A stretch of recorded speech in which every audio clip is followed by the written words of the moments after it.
capítulo sur de la Benemérita, gracias, de la Benemérita Sociedad de Geografía y Estadística. Agradece su atención y muchas gracias por haber atendido esta invitación que les hemos participado desde días anteriores. Hoy 24 de noviembre estamos nosotros en las actividades del capítulo que quedaron truncas por cuestiones de la pandemia. Vamos a presentar las plaquetas, dos de ellas ya se presentaron, una se presentó en San Gabriel y la otra se presentó en Zacualco de Torres, seguía para presentarse otra en Sayula, Jalisco y después en Ciudad Guzmán, pero por cuestiones de todos los cortes que hubo, por cuestiones de salud, ya no fue posible y ya en noviembre, finales de noviembre, estamos haciendo el cierre y las vamos a presentar todas juntas. Se encuentra con nosotros de izquierda a derecha Adrián Gil Pérez de Tamazula, Jalisco, el diputado Higinio del Toro Pérez y Fernando González Castolo y Salvador Encarnación, coordinador del capítulo sur de la Benemérita Sociedad.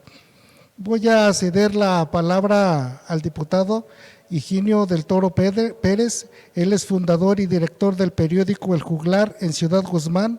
Está antologado en Confabulados de la editorial Orbis Press de Hermosillo, Sonora. Ha sido regidor y secretario general del ayuntamiento en Ciudad Guzmán. Actualmente es diputado federal y tiene una maestría en ciencias computacionales. Muchas gracias. Si nos permiten a todos, para que sea más fácil escucharnos y entendernos, estos asuntos de la nueva normalidad luego se nos complican. Saludar a todos mis compañeros de la mesa, muy contento, me gustaría que esta mesa fuera una especie de conversatorio muy relajado, ya extrañaba esta adrenalina, no es lo mismo hablar allá en tribuna que venir a platicar con los amigos. Y la razón de estar aquí es muy simple, le agregaría y saludo, y gracias por la presentación, Salvador Encarnación, cronista de Zacualco.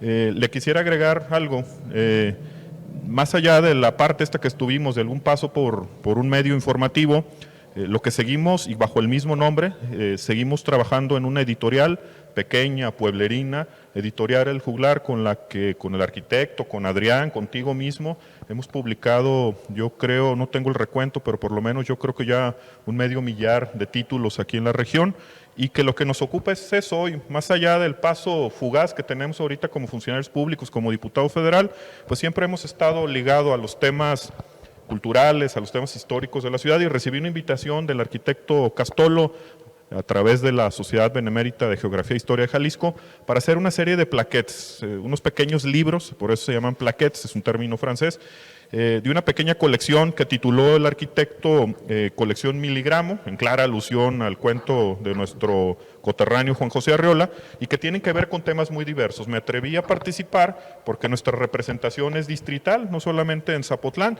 y podemos encontrar un texto de Adrián de Tamazula, uno de Zacualco, que aunque no es el distrito, está pegadito ahí a nuestros límites, ahí con Techaluta, pero encontramos también un trabajo que estuvimos en San Gabriel presentándolo de aquel municipio, otro de Tecalitlán, y así es una serie de colecciones que hoy venimos a presentar a ustedes, que bajo esta nueva normalidad lo tenemos que hacer así sin público, ¿no?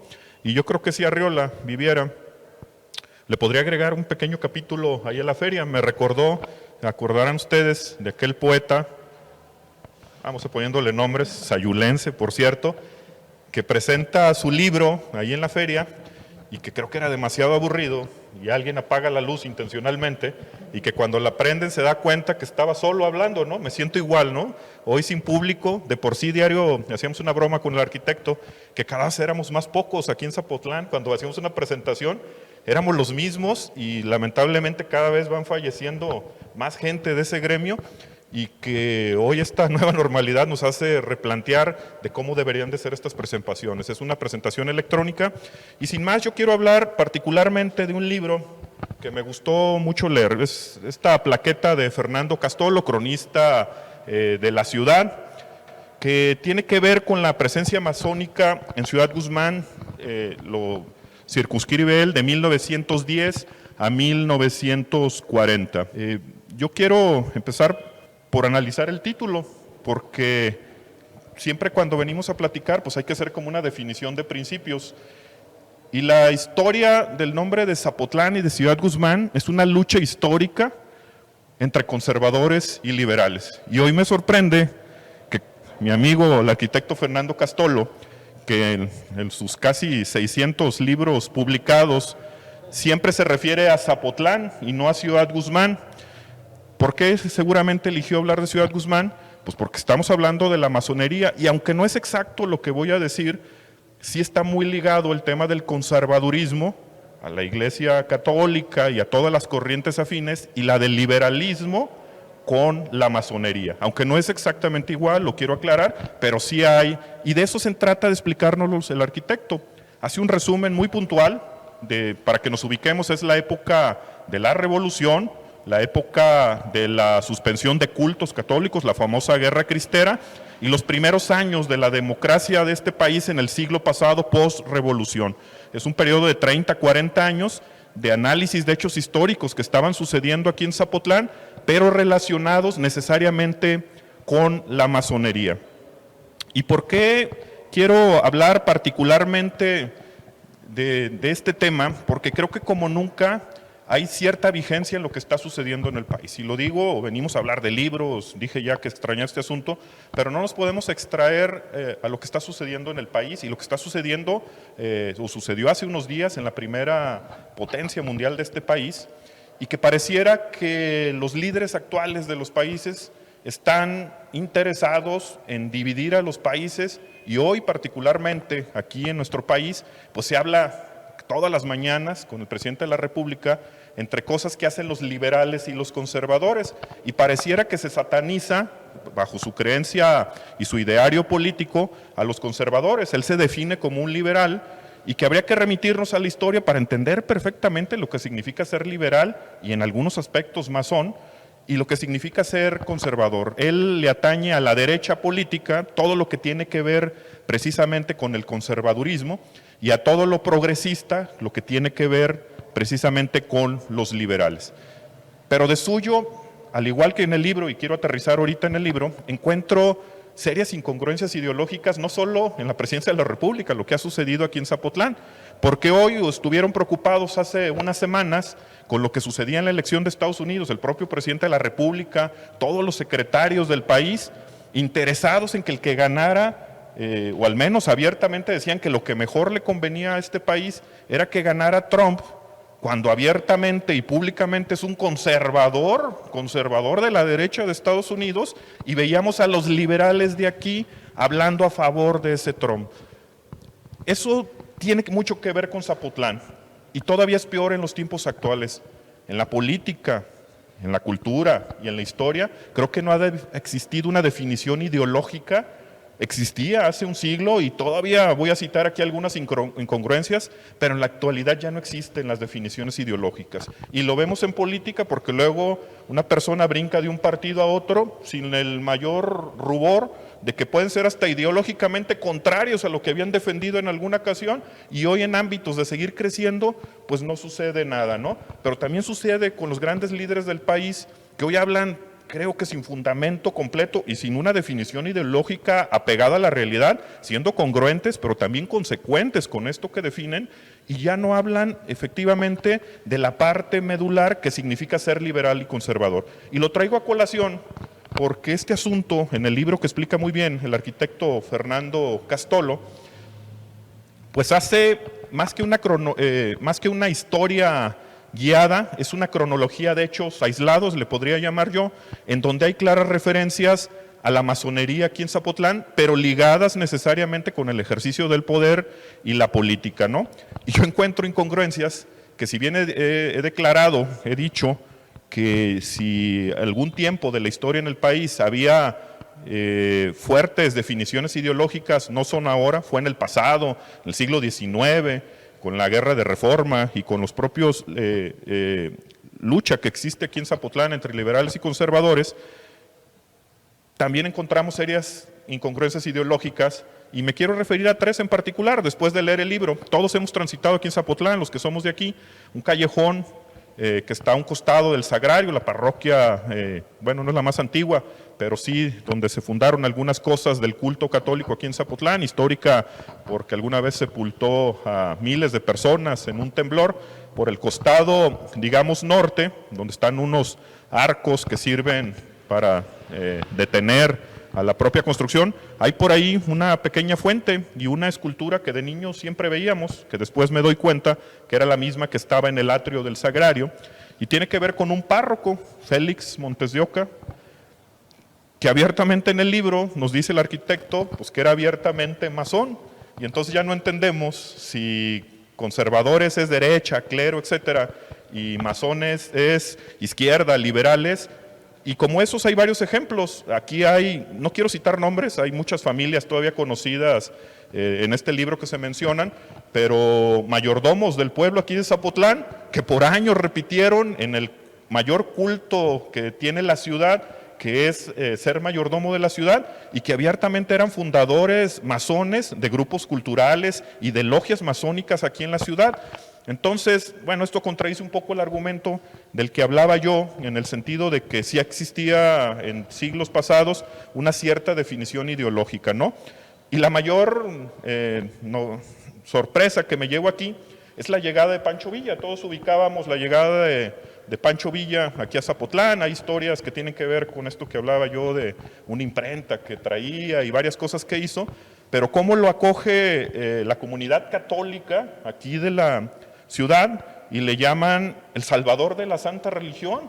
Pues casi se me cae el mito de Pancho Villa, el que doblegó a los estadounidenses, el único aceptado en la historia de Estados Unidos, y que aquí en Zapotlán, en esta lucha ideológica, como los liberales, otra vez encabezados por el gobernador Manuel M. Diegues, tenían franca pelea durante la revolución contra Pancho Villa. Pues bueno, cuando este personaje viene y lo salva el sitio que tenía la ciudad, pues el pueblo católico, los conservadores se acogen a esa figura, y ahora resulta que Pancho Villa, al menos aquí en Zapotlán, pues era una figura abiertamente conservadora.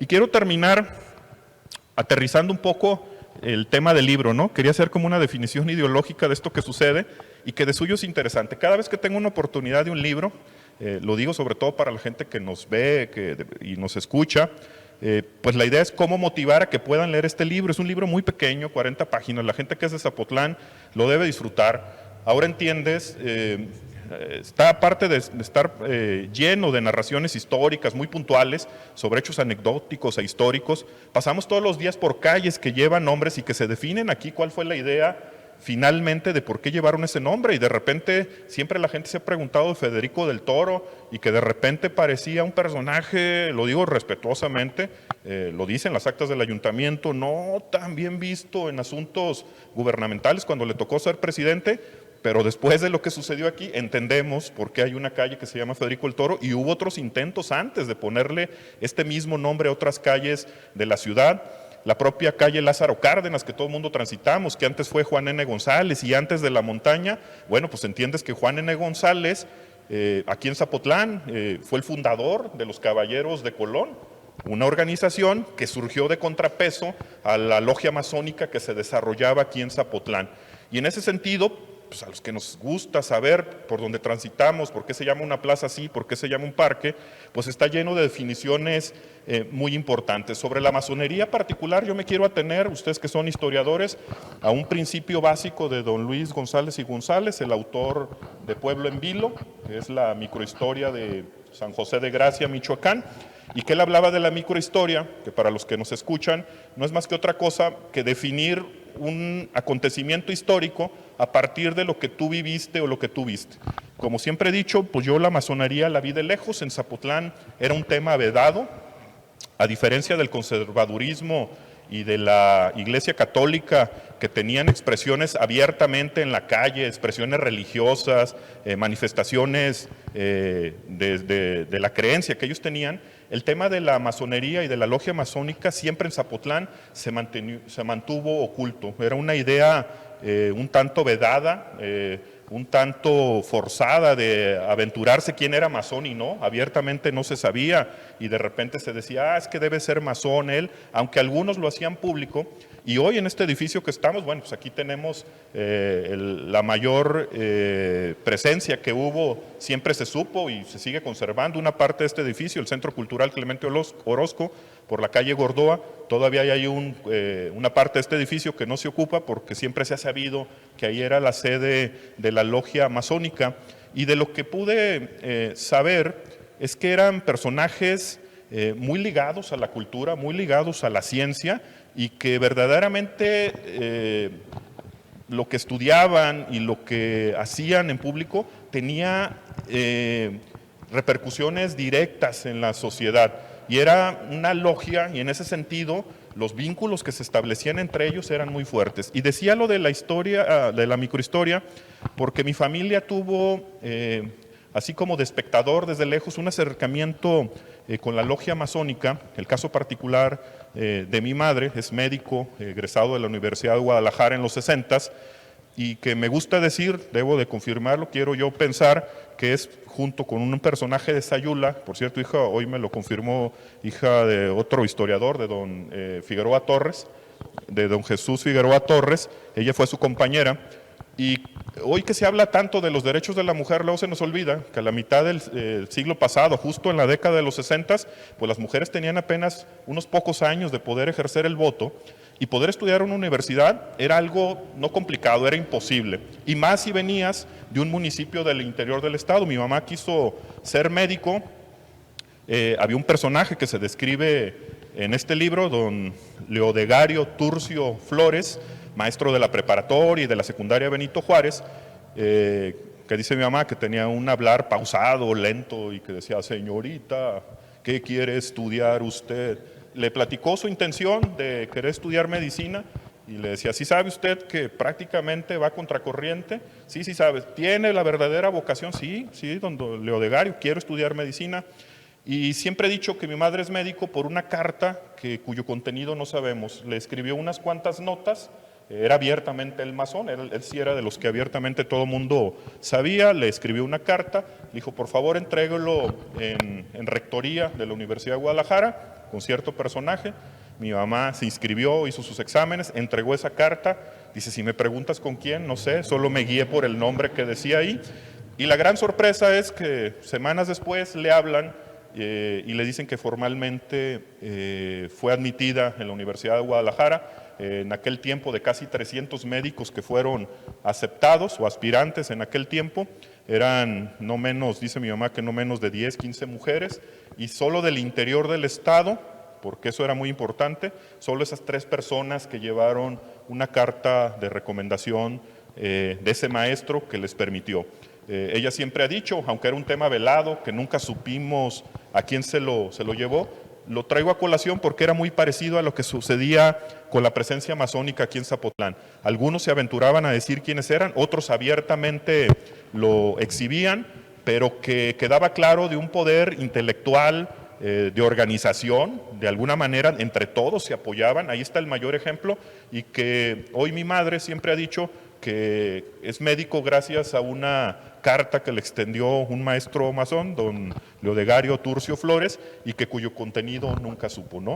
Todo eso y muchas otras cosas más pueden encontrar en este libro. La verdad son 40 páginas, se leen en lo que duramos a veces una hora leyendo mensajes, por ejemplo, en el celular, y que bien vale la pena interesarse por saber qué sucede en Zapotlán a partir de un acontecimiento histórico. Muchas gracias. Vamos a seguir apoyando todos los proyectos que tengan que ver con cultura. Ya próximamente, déjenme hacer el comercial, en nuestras redes sociales, particularmente este del arquitecto Castolo, vamos a ver la manera de regalar una gran cantidad de libros. A mí lo que me interesa es no que queden aquí guardados en el archivo histórico de la ciudad, que esto que les platiqué les genere algo de interés por leerlos, y si nos permites, arquitecto, y con tu consideración, podamos regalar una buena cantidad para que más gente se entere de este trabajo que existe hoy. Felicidades a todos y los vamos a seguir escuchando. Continuamos con José Fernández González Castolo. Él nace en Ciudad Guzmán, Jalisco. Es licenciado en Arquitectura por la Universidad de Guadalajara y se desempeña como cronista oficial de la ciudad, además de ser titular del Archivo Histórico Municipal y administrador del Centro Cultural José Clemente Orozco de Zapotlán el Grande.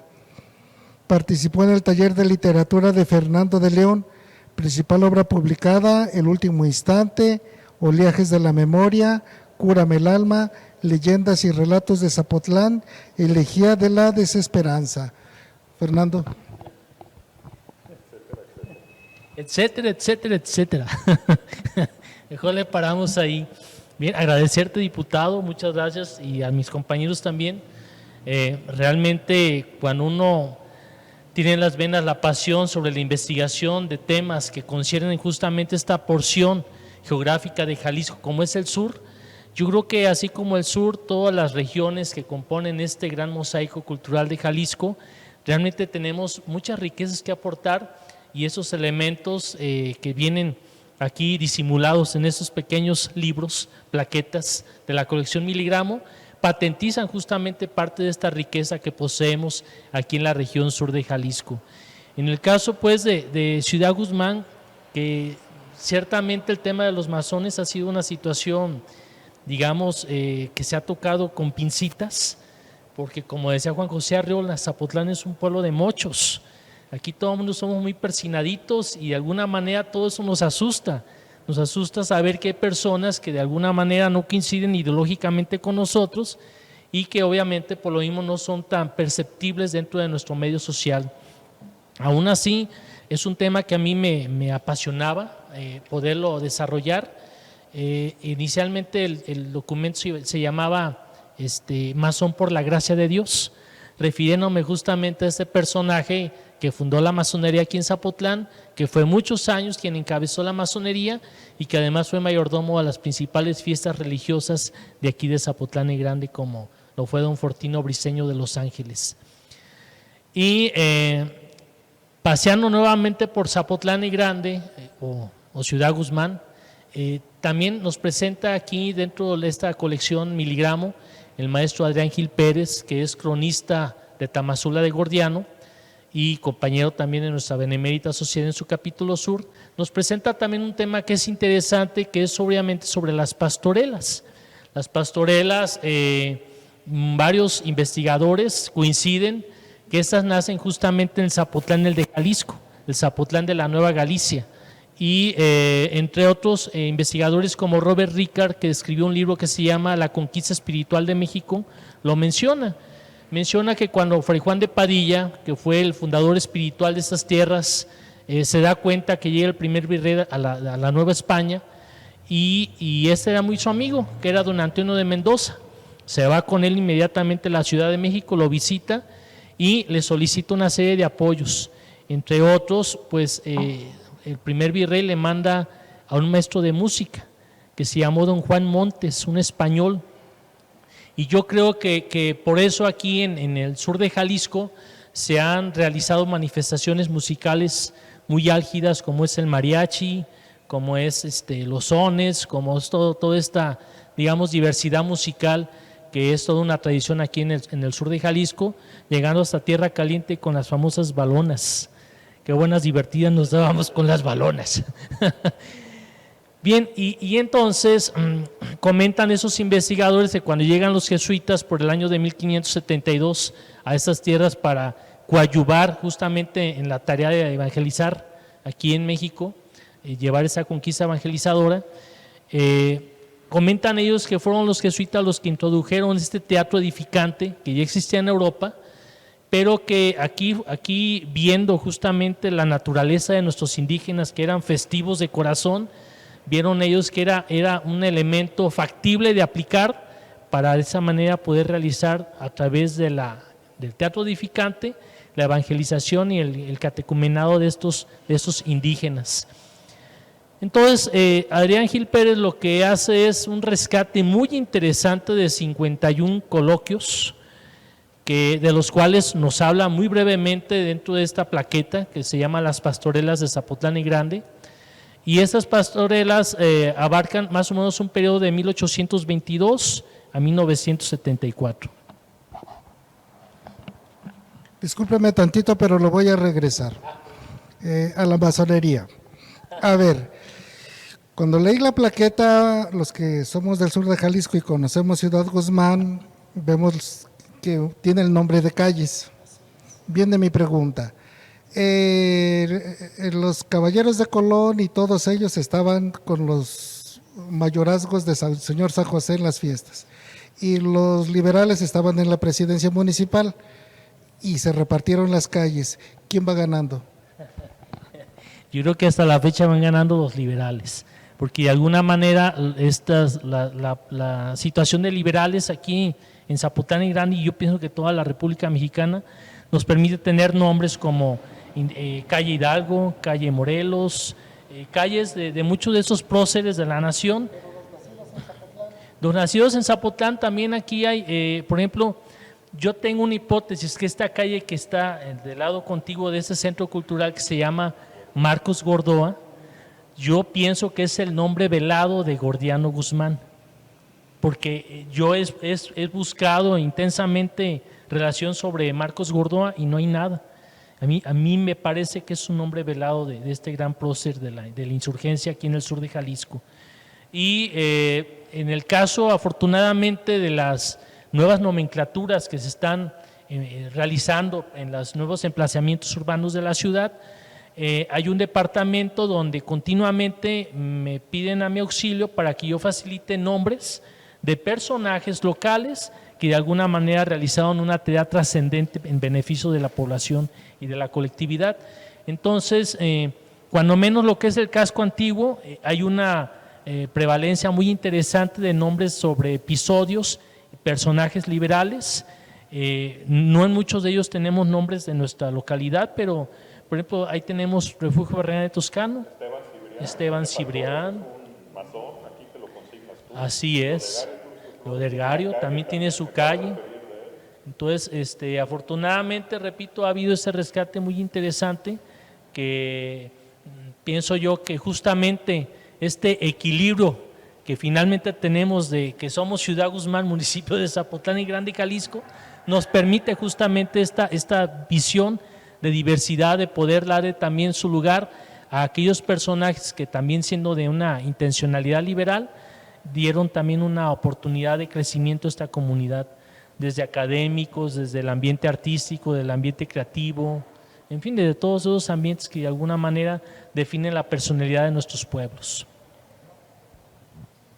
Gracias. Sí, sigue a continuación Adrián Gil Pérez.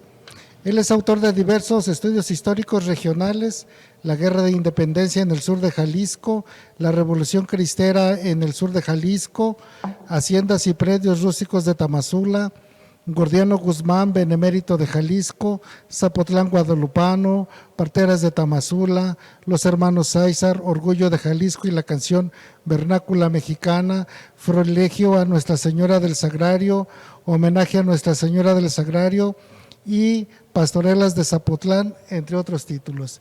Y hoy estamos con las Pastorelas de Zapotlán el Grande. Adrián, por favor. Muchas gracias.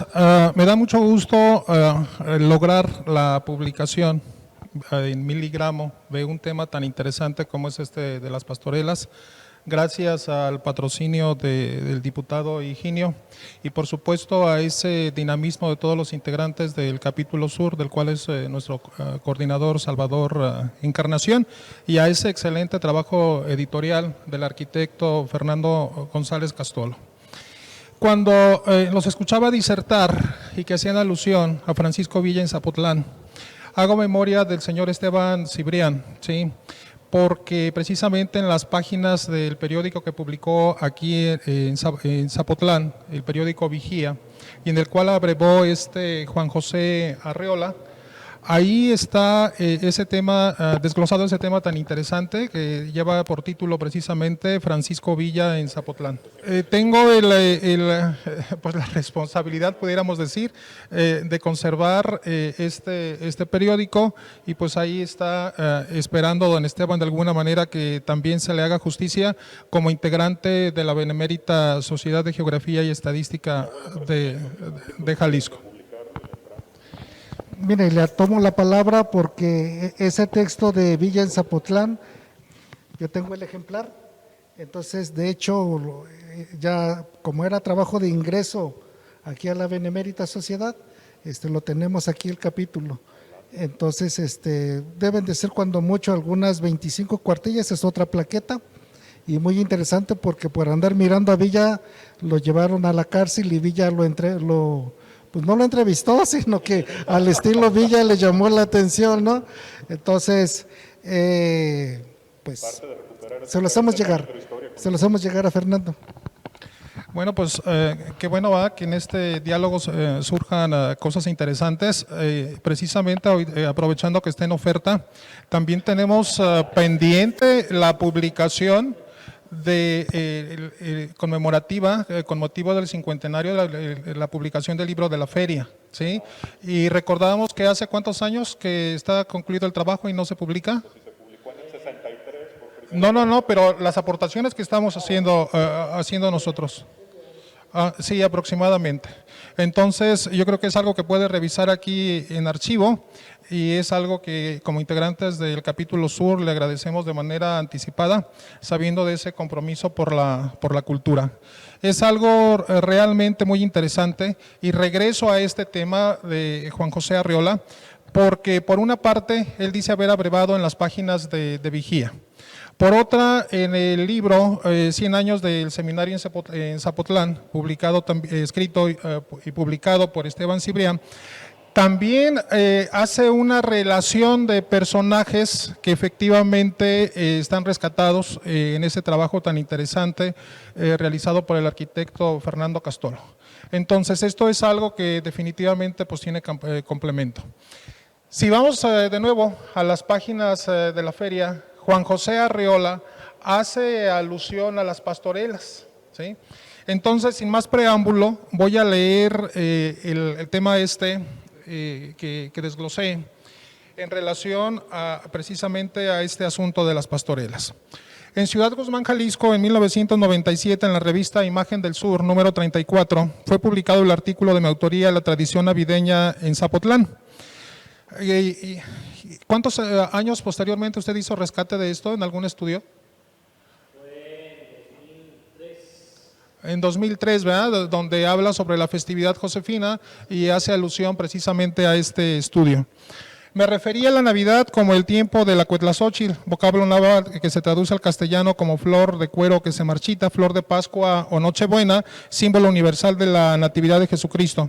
Centrado en el tema de las pastorelas de Zapotlán, destaqué que en el año de 1995 ocurrió el resurgimiento de la cuadrilla de pastores los mangudos.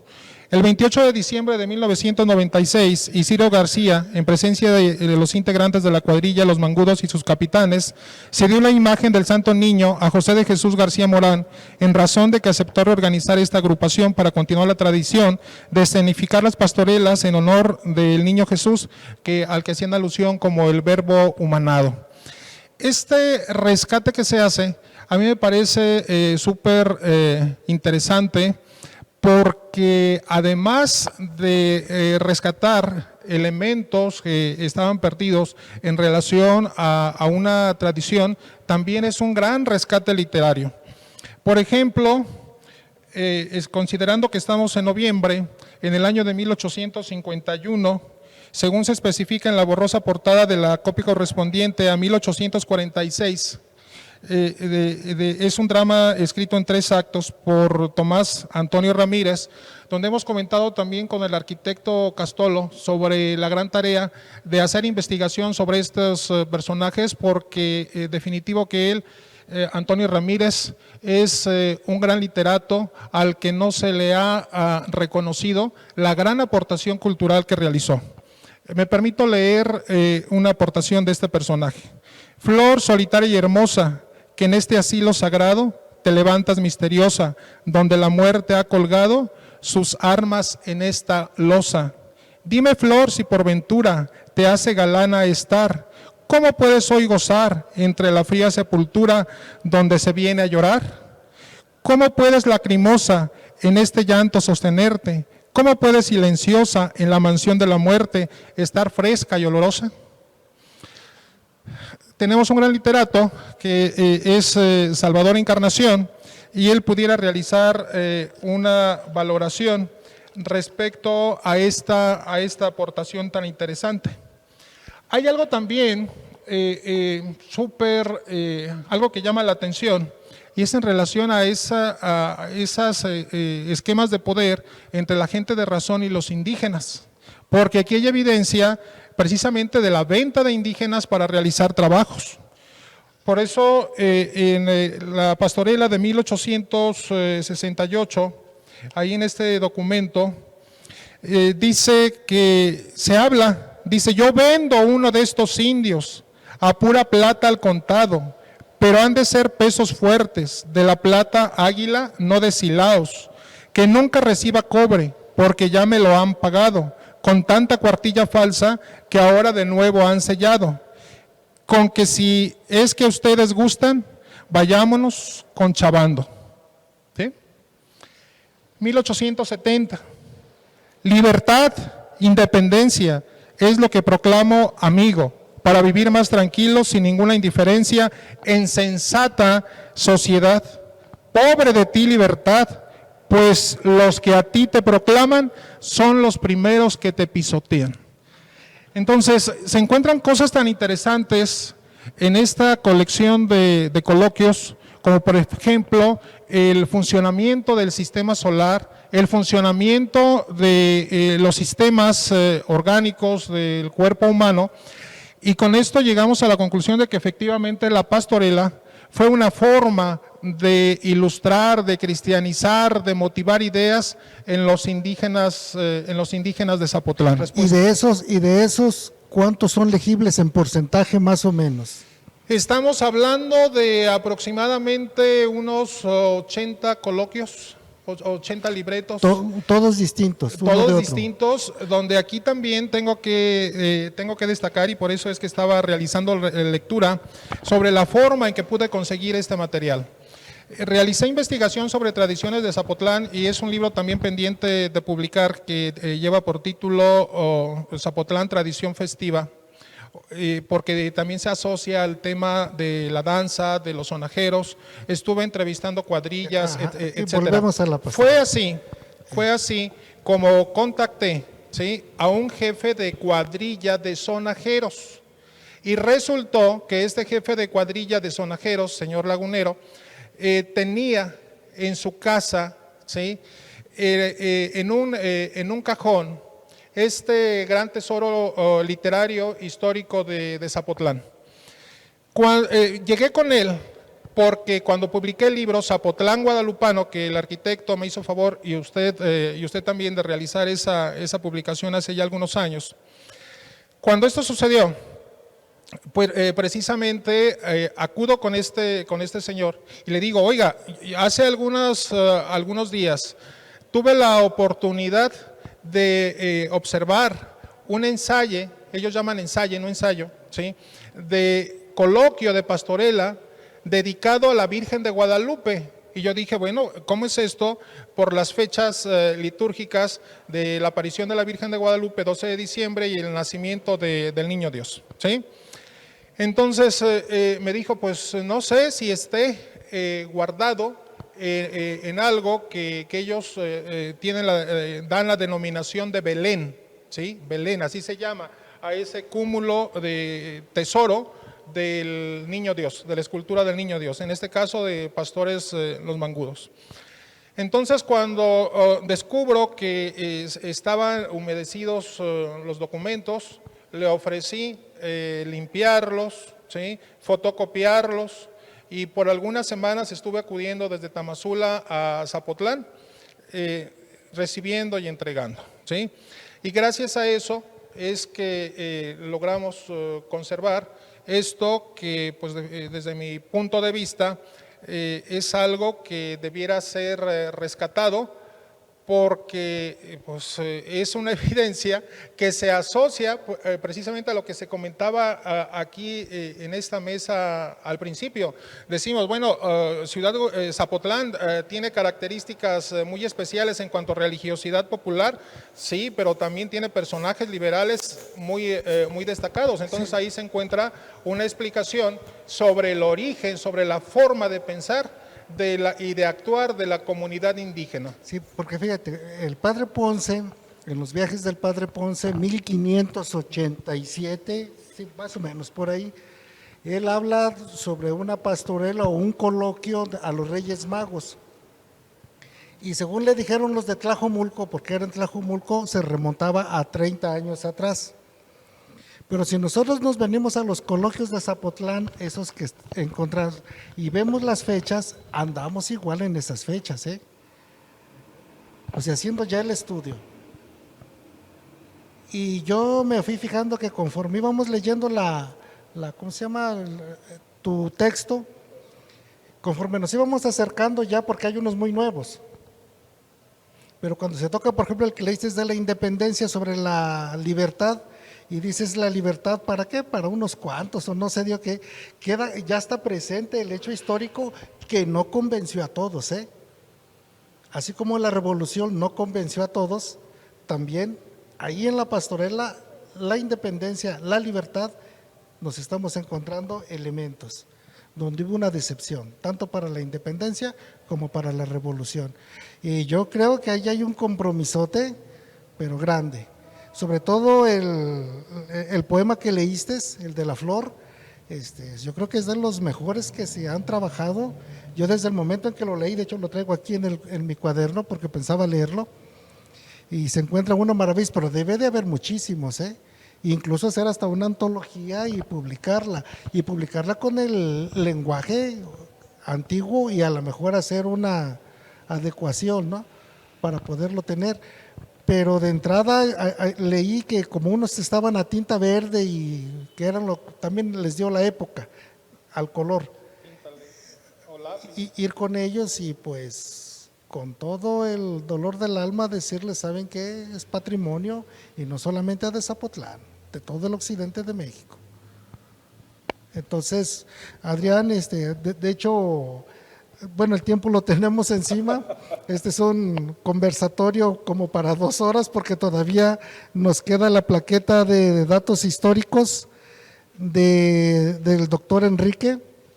¿Dónde está la del doctor Enrique? Por aquí me la permite, por favor. Teocuitatlán de Corona. Notas históricas de Teocuitatlán del doctor Enrique García González también. Por cuestiones de salud no pudo venir. Y uno le queda claro de que él habla sobre la construcción del templo en el siglo pasado, pero cuando uno lo ve así, que están construyendo el templo en el siglo pasado, y que es el parroquial, y en Atoyac también hay fotografías que lo están construyendo, o sea, 1900, 1910, cuando anduvo el padre Plasencia por ahí. Entonces, los únicos templos viejos, podemos decir que puede ser el de Zacualco, que puede ser el de Amacueca, porque son al estilo antiguo, y ahí nos brincamos hasta Zapotlán, aquí con el que se cayó con el temblor, con el sagrario. Y también el de Amacueca, que tal parece que era a media naranja, y ahorita es plano, y se nota en el altar mayor. Así como que está así como que no tiene pescuezo, se nota la cosa. Entonces, cuando uno ve el trabajo del doctor Enrique, Notas históricas de Teocuitatlán, entonces se notan los pueblos que tenían más importancia y cuáles conventos fueron quedando más rezagados. Es una colección importantísima. Los invitamos aquí en el archivo y en la biblioteca, van a estar a su disposición. Uno quisiera tener muchísimos, pero la verdad no hay mejor lugar para un libro que la biblioteca. Y ahora a la moderna, ¿no? Pueden venir, tomarle la foto y bajarla a su computadora, ¿no? Ya no es como antes que era a mano. Yo, por ejemplo, en la Mauro Velasco, yo fui lector de la biblioteca Mauro Velasco, que lo vi en tu trabajo, ¿no? Y dije, mira, aquí, sí, dije, míralo, yo leí en una biblioteca con nombre de masón. Llegaba uno con su libreta y a sacar notas porque ni siquiera había una fotocopiadora, era a mano como era antes, ¿no? Entonces vamos a conceder 2 minutos para hacer el cierre. Comenzamos, ya que tiene usted el micrófono, por favor. Sí, muchas gracias. Pues creo que el esfuerzo conjunto de los integrantes del capítulo sur y que está patentizado en estos temas, Pues es algo que definitivamente puede ser de utilidad pública. Al estar conversando con ustedes se nota ese interés y yo creo que es algo que se va a multiplicar, ¿sí? ¿Por qué? Porque hablar de estos temas y hacer aportaciones tan precisas, pues definitivamente que aporta elementos para que se pueda consolidar esa idea de que a partir de esa micro historia podemos ir reforzando, acrecentando esa identidad que tenemos como jaliscienses, ese compromiso para seguir trabajando siempre en beneficio de nuestra patria, que también es un tema abordado aquí. Entonces, pues de mi parte es cuanto. No, yo simplemente agradecerles la invitación. He reiterado que a veces en este asunto de participar en recuperar la memoria histórica de una región, que es el caso que nos ocupa hoy, porque son trabajos de todo el distrito donde trabajamos, hay algunos que deben de trabajar escribiendo esa historia y otros que somos un vehículo nada más. Yo ofrecerles nuevamente este mismo vehículo para que podamos seguir recuperando esa parte de la historia. Yo particularmente, hoy que hablabas con las pastorelas, coloquios, decirle a las personas que los coloquios no es otra cosa más que el guión de una pastorela, porque de repente yo la primera vez que leí un coloquio no entendía de qué se trataba. Pues es un trabajo que a Zapotlán le urge.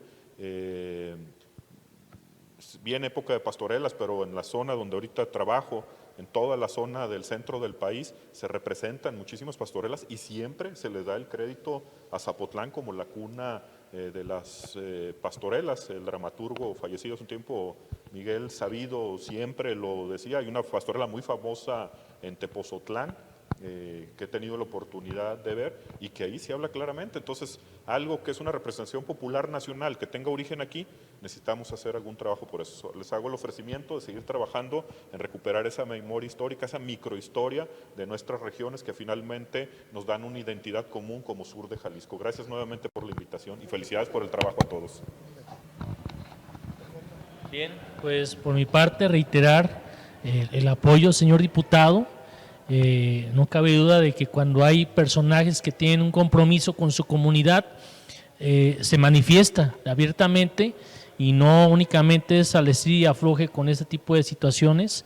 Aquí inmediatamente tuvimos las puertas abiertas con el señor diputado para poder nosotros acceder a esta captura y publicación de estas plaquetas que vienen sin duda alguna a enriquecer sobremanera esta parte, repito, de Jalisco, como es el sur, un sur de Jalisco que se manifiesta rico en todo su esquema de identidad, de patrimonio y de elementos que coadyuvan a esta riqueza de lo que es nuestro estado. Muchas gracias. Las otras dos plaquetas que se presentaron a principios de año, la primera fue de Jesús Guzmán Mora, el cronista de San Gabriel, los vizcaínos en San Gabriel, un estudio sobre esa familia tan importante allá en esa ciudad, y la otra fue Mezquiteras y Judas en Zacualco, de Salvador Encarnación, por eso ya no tocamos el tema. De nuestra parte, desgraciadamente el tiempo, las condiciones, la enfermedad y todo lo que se le sume hace que nos estemos en esta noche con ustedes casi de una manera en franca distancia, pero son temas como para conversarlos, que en vez de estar aquí alrededor de una mesa estuviéramos todos aclarando nuestras dudas y viendo de lo que es una cultura regional, el sur de Jalisco. El sur de Jalisco, que todos los que hemos tenido la fortuna de nacer, hemos estado rodeados de todo lo que es una cultura y la hemos comido, la hemos vivido, la hemos bailado y sobre todo la hemos participado, que ese es uno de los puntos fundamentales. A nombre del capítulo, diputado Higinio del Toro, le damos las gracias y el patrocinio de las plaquetas, y gracias por su nuevo ofrecimiento, y el capítulo sur de la Benemérita Sociedad de Geografía y Estadística agradece a todos ustedes su atención y los esperamos para el siguiente trabajo, porque en el sur de Jalisco hay muchísimo trabajo y por supuesto que estamos dispuestos a sacar parte de él adelante. Buenas noches y con su permiso.